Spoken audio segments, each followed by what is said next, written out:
Welcome to Gospel Tangents, the best source for Mormon history, science, and theology. I'm Rick Bennett. There are many critics of the LDS Church's wealth. Is the LDS Church guilty of serving both God and Mammon?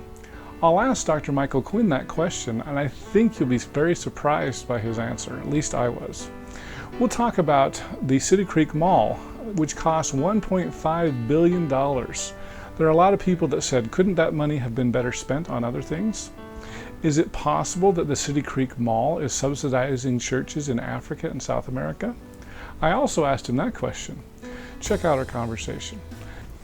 Well, interesting. So I wanted to talk to you a little bit about some of the things that critics complain about with the church. The City Creek Mall, $1.5 billion. Now, it kind of, at least until I read your book, I had no idea how much the church made. So that sounds like a lot of money. But if they're making $50 billion a year, $1.5 billion is really not that much money. What would you say to critics of the church that would complain and say, well, why are we investing into luxury apartments and high-end, Victoria's Secret, which isn't even really, with the modesty rhetoric, Victoria's Secret wouldn't be a store that we would expect that would uphold chastity standards, let's say.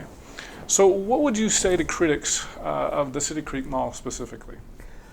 Well, I'd say that in one sense, from the 1830s to the present, the business of the church has always been business.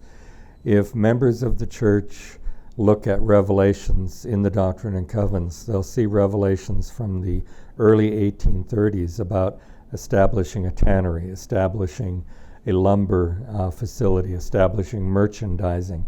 In 1841, a revelation about building a hotel. And so these are built into the concept of revelation, that God does not make a distinction between the temporal and the divine, between the money-making and the spiritual, that operating a lumber company or operating a store can be as spiritual as giving aid to the poor. In the Mormon concept of reality, this is very different from other religious traditions, but it's a part of the Mormon definition of reality. Brigham Young continued that. He dictated one time, he says, some of you members of the church, and this was happening even in the 1860s, he says, some of you complain because I haven't issued revelations. I could issue revelations every day. And he announced a word of the Lord revelation to the conference of the church about building railroads. And it was a thus saith the Lord kind of revelation.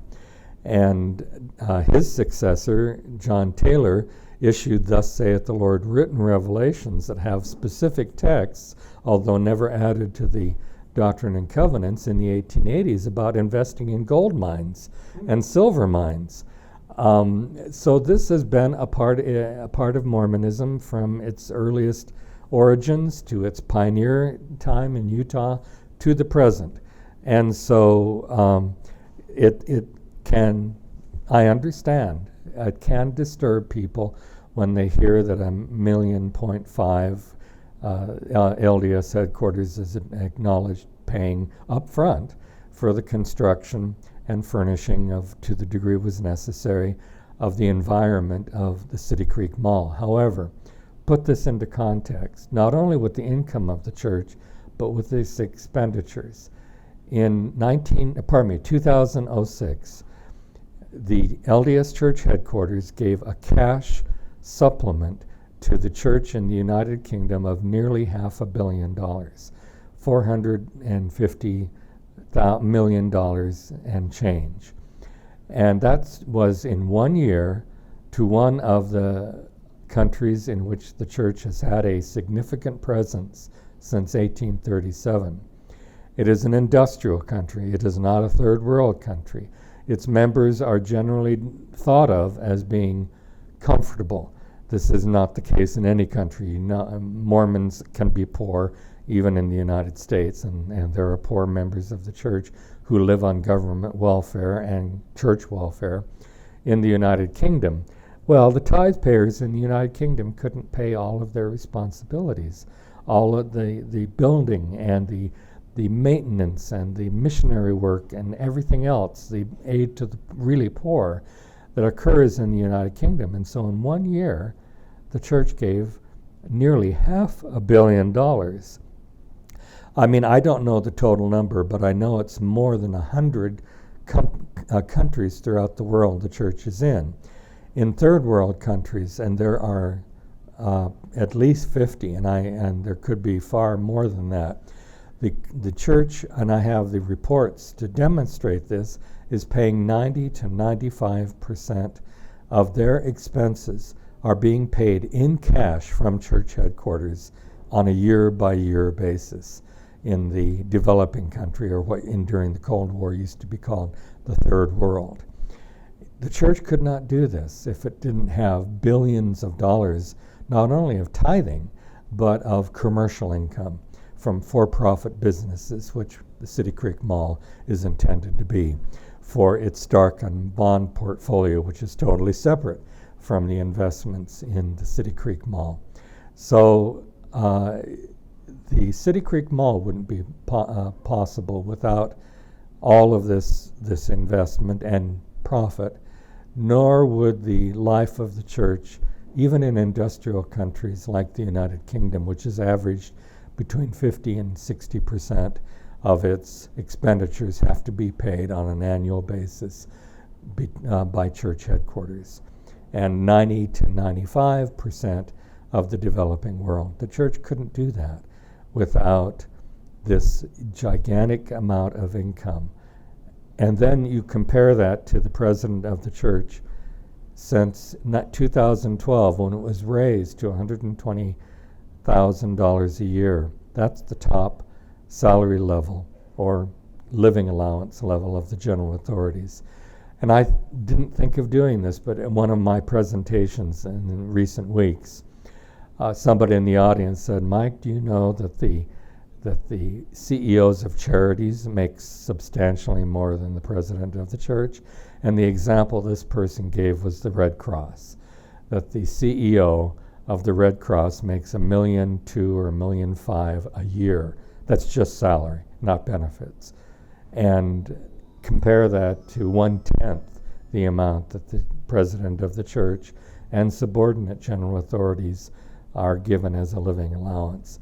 And to me, this is faith promoting, that the highest amount of the expenditures of the church goes for building the church, for benefiting the rank and file throughout the world. Well, yeah, of that $50 billion that the church makes, do you have an idea of how much they use to subsidize other countries and missionaries and things like that? Well, with other countries, it's very clear from the Philippines and from Tonga. Their reports I have on an annual basis, and it works out to 90 to 95%. So you think of the church in Latin America and the millions of members in total from Mexico to Tierra del Fuego in Latin America, 90 to 95% of their expenditures are paid by church headquarters as an added supplement. I don't know this by having read their reports, because their reports as required would be in Spanish, and I don't know the accounting language in Spanish. But I have these English language reports from the Philippines, which are no better off financially than the members of the church in Latin America on average. Tonga, where the church has 50% of its population, are on the records of the LDS Church. And the same as in Tonga, close to 90% on average of its expenditures are paid by the LDS Church on a regular basis. So in Latin America, its millions of members are being subsidized to 90%. In Africa, in Ghana and Nigeria alone, those two countries in sub-Saharan Africa, the church has more than 1 million members of record. And yet those Ghanaians and those Nigerians cannot afford to pay for their chapels. And in many cases, there is an effort to make their chapels convenient for the people who live in villages, and so they may not be more than what would be called an arbor. or a Bowery with a shade area and tent poles. But even that construction is, unless they do it themselves from their local produce or their local building materials that they are able to get locally, that has to be paid in money by church headquarters, because the members of the church in Ghana and Nigeria and Lagos and all of the other, well, Lagos is the capital, but in Togo and many of the other countries of sub-Saharan Africa, where the church has total, and not counting the Republic of South Africa, which is a wealthy country on average, the church subsidizes. But even the Republic of South Africa, in the one report I have available for the Republic of South Africa, they were deficit spending. And by that I mean they were spending more than their tithing allowed them to spend. And so they were receiving, even in a country which is one of the wealthiest of sub-Saharan Africa, if not the wealthiest, they were not able to meet all their expenses with their own tithing. They also had to receive a tithing supplement or a expense supplement from LDS headquarters.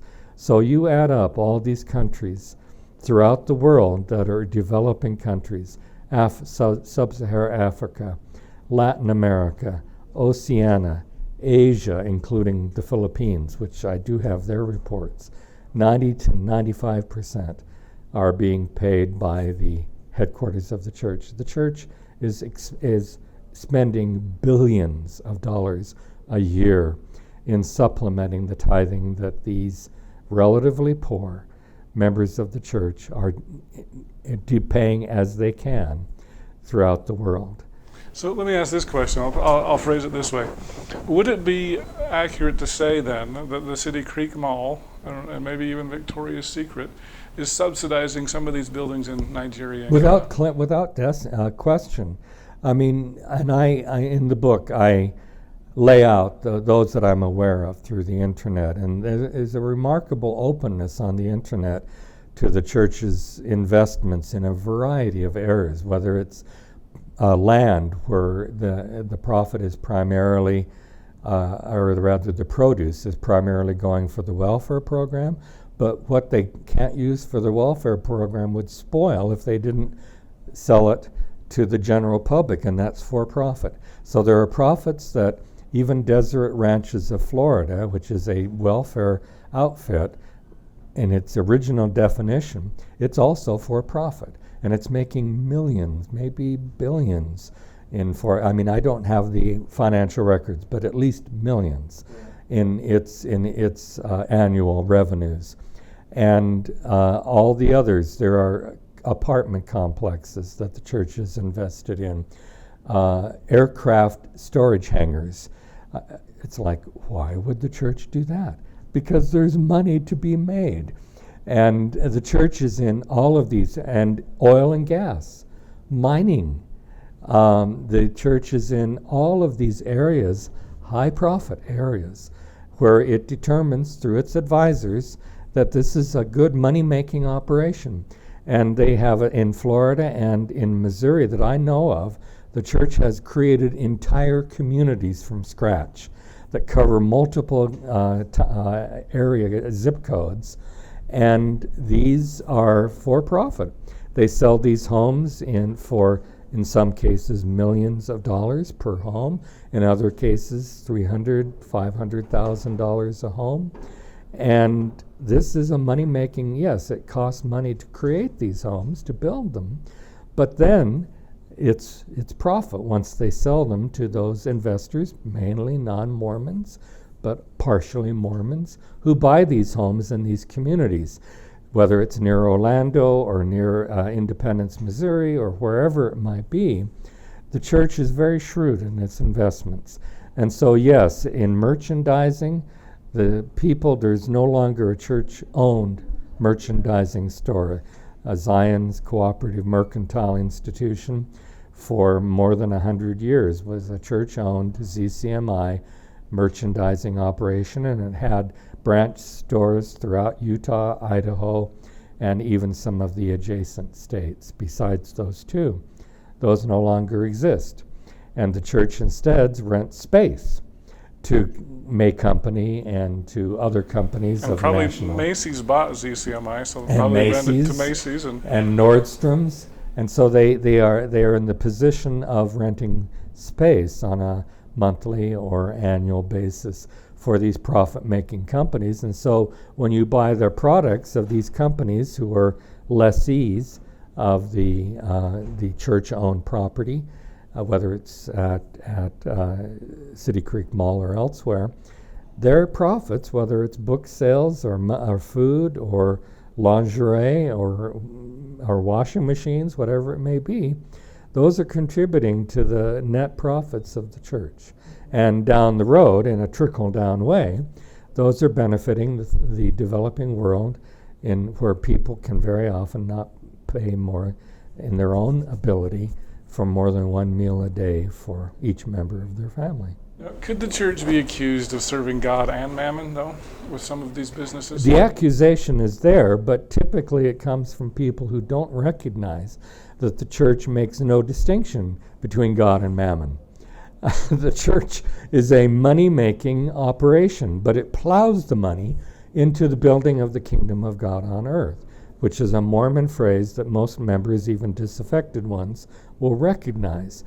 A member of the church, whether former member or current member in good faith, may feel uncomfortable with this huge portfolio that involves billions of dollars a day in transactions over the computer with only one of its investment houses. It may be members of the church and devout members, and certainly ex-members of the church, are uncomfortable or may be uncomfortable with the commercial real estate that produces and the commercial investments in mines and oil for a variety of reasons, not the least of which would be fossil fuels, for people who are concerned about that, and the church is heavily invested in fossil fuels. That is nonetheless a part of building the kingdom of God. Should the church be more concerned about global warming? That is a decision. What companies, for the many, many years, the church has refused to invest in and refused to accept the stock until it can be turned over as soon as possible of a tobacco company or of a liquor manufacturing company donated by non-members, in many cases, to the church. And people may not realize that the church receives significant stock and real estate investments from non-Mormons who admire what the church does. And in talking with one of the managers of the church's financial investments 40 years ago, he told me that as soon as one of these came across his desk, as soon as possible, he sold it and used the proceeds to buy stock or bonds that were profitable but within the parameters the church defined as its own and legitimate. The church can make those decisions whenever it chooses, and it might one day choose to exclude fossil fuels. But right at present, it's not an obvious violation of revelations of the Lord. And if they choose to do so, it'll be a management decision of policy, not necessarily of, is this a theologically sound thing? It may be a matter that this is a policy that we would like to discontinue because of these concerns for the environment. That is a decision because the church is governed by members of the conservative parties in their various countries generally. That may be a long time coming. And I regret, even more so than I would regret them having portfolios with liquor or cigarette stock, which they don't keep. I regret that there is investment in fossil fuels, but it's very lucrative, as anyone who's invested in those companies know, or hear their annual reports. Just read the report of Shell or of Unocal or of any of the large companies, Mobil Oil, and they have enormous profits in the billions annually. And they're proud of those. And, that's a management success story. I would like the church to divest for those, but I'm not offended by the fact that the church invests in those kinds of companies. It's just, if I had my druthers, I'd rather them think of those companies in the way they think of tobacco and alcohol, as ultimately doing more danger than the investment profits are worth.